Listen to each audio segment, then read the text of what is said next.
Finally, Santa Anita, the great race place, has a late pick 5 worth investing in, and I'm here to handicap it for you with all the bells and whistles and maybe a few surprises next on Thoroughbred Ticket.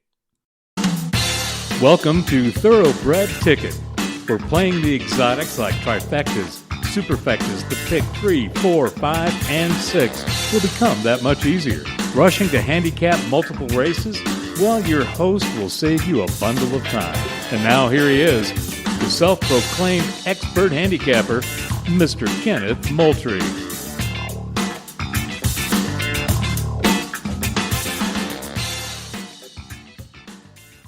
Hello, race fans, and welcome to Thoroughbred Ticket. And I'm your host, Kenneth Moultrie. And as I said in my intro, I have a late pick 5 I want to give to you. It seems to be somewhat playable for a price. And like I say, it's $24. The sequences are races 7 through 11. The last couple of races does have somewhat of a full field or close to full fields, and hopefully we can get a good price out of that. So let's get right to it. It's fast and firm at Santa Anita as usual, and in the races I have for you today, there are no changes.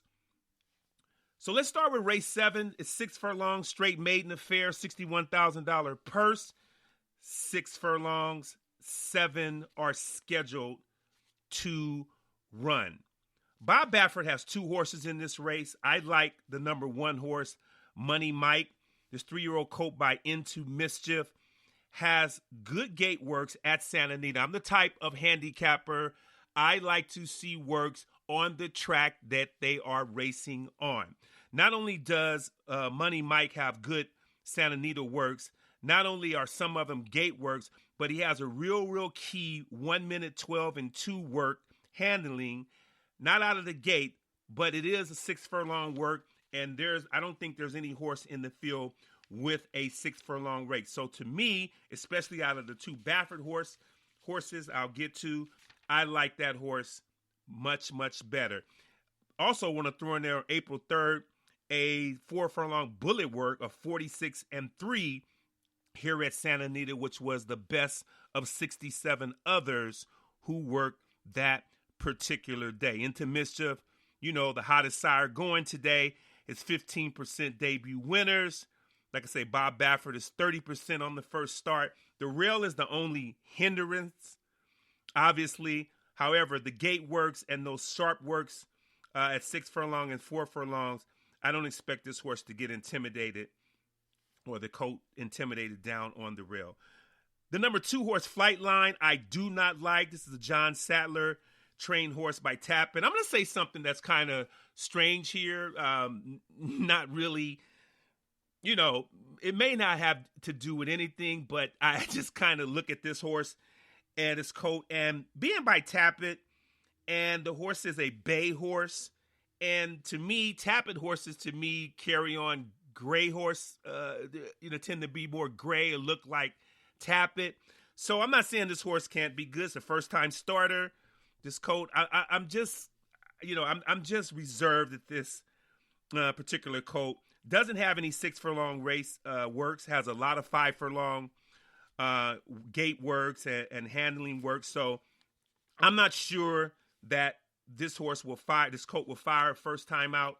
I do like the 1 horse over him a lot better. The other horse I like in this race is the number 6 horse, Bruto. So this is the other Bob Baffert horse. Now, Bruto, this 3-year-old colt by Nyquist does not have any 6 furlong works, but does have a blazing 59 gate work at Santa Anita and a minute flat work at Santa Anita. So Baffert is basically, I think, holds the aces in this particular race. The 2 horse Flightline is 8-5 on the morning line. Will probably be favorite. However, I'm going to use the 2 Baffert horses, the 6 horse Bruto and the 1 horse Money Mike to start off my late pick 5, which will be a total of $24. One note, the number 5 horse Epidemic is a first time gelding. Let's go on to race 8, a mile and an eighth. It's the Santa Margarita on the main. Used to be one of my favorite races at Santa Anita, like a lot of past races, stake races at Santa Anita that just lost their luster over the last 10 or 15 years. It's just sad to see. However, the Santa Margarita, former grade 1, now a grade 2, purse $200,000 for fillies and mares 4 years old and up. And as I said, they're going a mile and an eighth, and it's a small field of 5. The number 2 horse, As Time Goes By, will be a very, very short price here.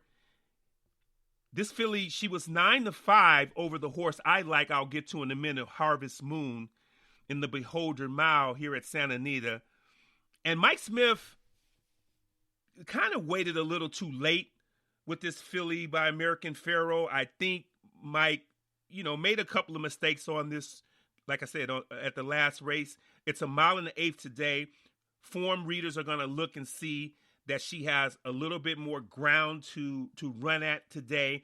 And I think, being 3-5 on the morning line, I think she may drift up a bit, but I think she'll be somewhere around 6-5 at post time. I do not like her. I think that a mile and an eighth at this particular point, like I said, I think that race is going to, the last race, when handicappers look at that, they're going to look and see that she has, like I say, more ground to cover, and I think she's going to get overbet. I think the horse that's going to be in front is one of the horses I like, the number 1 horse, Pharaoh's Hearts, another American Pharoah filly. Getting blinkers today for trainer Mark Glatt. And Umberto Rispoli is going to ride here from the rail, coming out of an optional claimer, $40,000. And it kind of goes back to what I've said about the luster of races at Santa Anita, how they've lost their mojo. And here's a filly coming out of a $40,000 optional claimer, and she's going to be very, very well fancied here in a grade 2 traditional race at Santa Anita. Back in the day, this horse probably wouldn't even got into the race. However, back to the days, getting blinkers, has the rail, and going a mile and an eighth, as you all know, a lot of times it helps a horse who has a lot of speed. This horse, she probably could have been on the lead or near the lead without blinkers. I hope the blinkers doesn't make her too keen. However, I'm sure Rispoli will take a nice hold of her and try to rate her going a mile and an eighth, and hopefully, she will be finishing strong while on the lead. The horse I like best here is the 4 horse Harvest Moon. Comes out of the same race as Time Goes By. This was her first race since the Breeders' Cup Distaff in the Beholder Mile. She finished kind of back a little far, 4x7. She was 5-2 that day, 5 lengths behind your probable post-time favorite today. I think Harvest Moon will turn the tables today and not only finish ahead of As Time Goes By, but I think she will win the race. It's 4-year-old filly by the outstanding sire, Uncle Mo.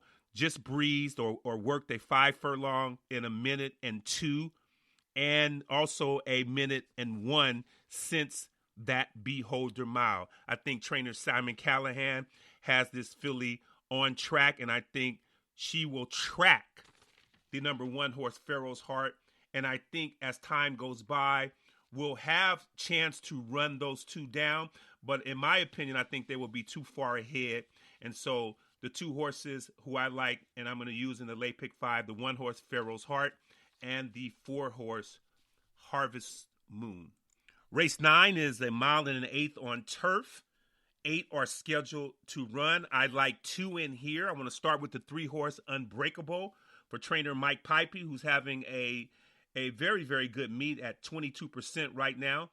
The number, like I said, Unbreakable, getting Flavian Pratt, who does nothing wrong, is riding at 30% here. That's really just incredible.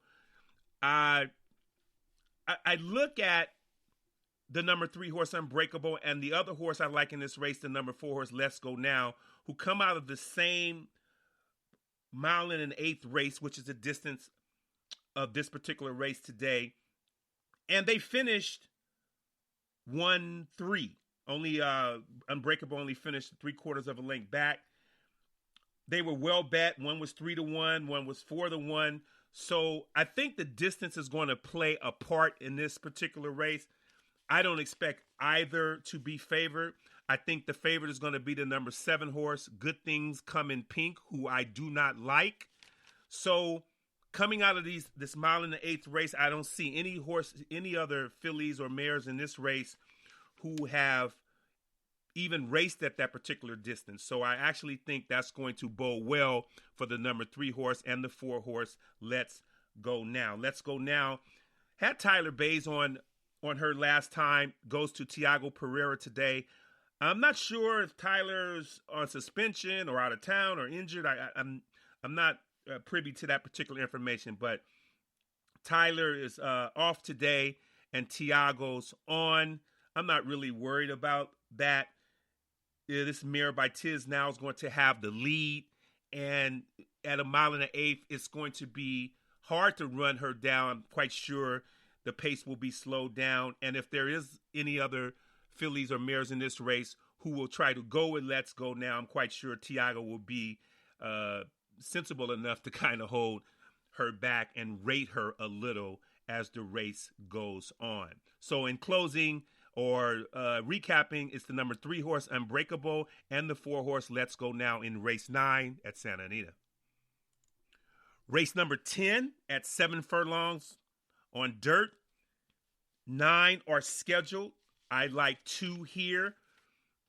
Let's start with the number 3 horse Tigre de Slugo. That's a Spanish term. I don't know what that means. I have to Google that or use one of my apps to figure out what that means. Comes out of the Grade 2 San Carlos, strong race. 9 horses were in the race, and this gelding by Smiling Tiger was the beaten favorite in that race. Now, a 9-horse field is a fat number of horses, and to be beaten favorite in that race, that tell you something. Only missed by 4 lengths, finishing second in that race to Brickyard Road. So coming out of the best race, getting Flavian today for trainer Mike Pipey, I think I want to pick this horse. I'm going to use this horse in my pick 5. However, I'm not going to announce this horse as my top choice. It will be the second choice to me. I like the number 9 horse, Justinian, or Justinian, is that's the name. This is a Bob Baffert horse by Justin Phillips. I think here is your winner here. Now, if you look at the past performances of this horse, it looks dismal the last 2. Optional claiming 80,000, optional claiming 62. Pretty much finish up the track. Well bet in 1. Before that had run 2 straight.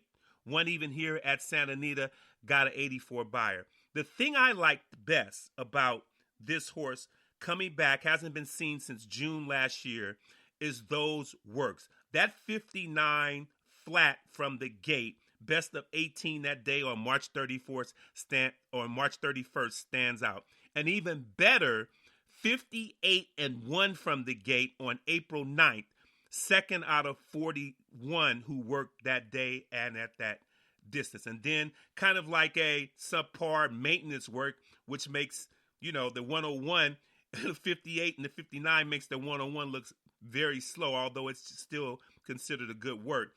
He worked the 101-1 on April 17th. So that's my top choice. I think he'll come back running. Baffert is good in just about every numbers he have, especially coming back off this type layoff where he is 32%. So the 2 in here I like to recap, Tigre de Slugo and the 9-horse Justinian. I'm trying to see any other horse in here I can mention. I don't see, even though I may not use this horse, I just want to see if there's something here I can mention another horse. I think the 7-horse Canadian Pride is going to get bet. Just boasted a 91 buyer, winning at 6 furlongs on a labeled good track.